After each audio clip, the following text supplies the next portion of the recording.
La FGI Bénin a lancé ce mardi 30 mars 2021 à Cotonou la plateforme de vérification des informations intitulée Anti-Fake News. C'est un honneur pour le FGI Bénin et ses partenaires de vous voir autour de cette initiative dont les fondements sont à rechercher dans notre mission de catalyser du dialogue qui touche les enjeux de l'Internet au Bénin. Nous avons mobilisé nos pairs de la communauté d'Internet pour participer à la pacification du processus électoral en pro-agissant pour éduquer, sensibiliser, former aux enjeux de la communication digitale, ses forces, ses faiblesses et ses pièges. Dans sa prise de parole, le chargé de projet FGI Bénin a insisté sur les réels mobiles de la lutte contre le phénomène de fake news pour une utilisation responsable d'Internet.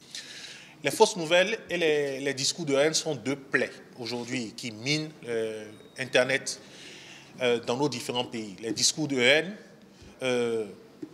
par lesquels les gens s'en prennent à autrui en les invectivant par rapport à des caractéristiques raciales, des appartenances ethniques, couleur de peau, appartenance à des groupes politiques, affiliation à des communautés spécifiques.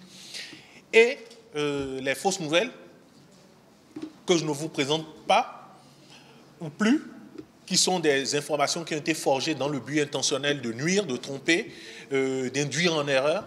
Et donc, ces deux plaies aujourd'hui qui minent Internet constitue véritablement un frein à l'utilisation responsable de cet outil-là, pourtant moteur de développement sous d'autres cieux.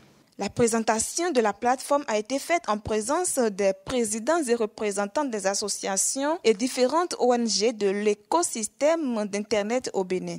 Donc c'est un réel plaisir de voir tout l'écosystème ainsi mobilisé. Pourquoi ? Parce qu'on est vraiment sur une thématique du coup un peu au cœur en fait de tout ce qui se passe autour du développement du numérique.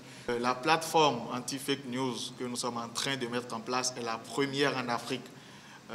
C'est vraiment, disons, une fierté, un honneur pour nous de lancer, disons, une telle plateforme. Et aussi le deuxième projet qui vise à sensibiliser les uns et les autres à la retenue en cette période sensible dans laquelle nous sommes.